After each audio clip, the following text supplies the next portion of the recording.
Serial आईना में जो माँ होती है नमन की, वह बैठकर सोच रही होती है कि आखिर हमारे घर में भेदी कौन है। और वहीं पर किचन में खाना बना रही होती है देवरानी, और देवरानी को सुनाती है माँ कि मुझे समझ में नहीं आ रहा है कि सुनैना के पिताजी ऐसा कर क्यों रहे हैं। घर में ही कोई रहता है व्यक्ति और हम उसे समझ नहीं पाते हैं, लेकिन उसे हम छोड़ेंगे भी नहीं। यह सुनकर देवरानी सोचती है कि आप मुझे कह रही हैं। तो सुनैना की माँ कहती है नहीं। फिर नमन को लेकर वह कहती है बेटा तू अच्छे से जाना और हंस कर जा। क्यों नहीं हंस रहा है, क्या परेशानी है तुझे। चाची आती हैं और उसकी आरती उतार कर उसे तिलक लगाती हैं और कहती हैं कि तू खुशी खुशी जाकर और अच्छे से आना। माँ भी कहती है परेशान मत हो, सुनैना आ जाएगी। और चला जाता है वह।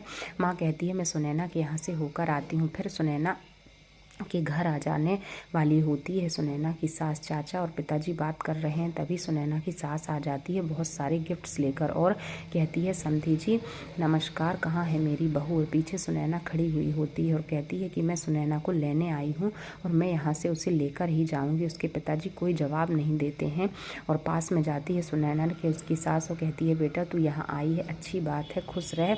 और यहाँ चाची और चाचा भी बड़े परेशान हैं कि ये क्यों आ गई। सुनैना की सास सुनैना से कहती है कि तुझे जितने दिन यहाँ रहना है अच्छा लगे तो रह, फिर तू आ जाना। वो तेरा घर है, ये तेरा घर नहीं है।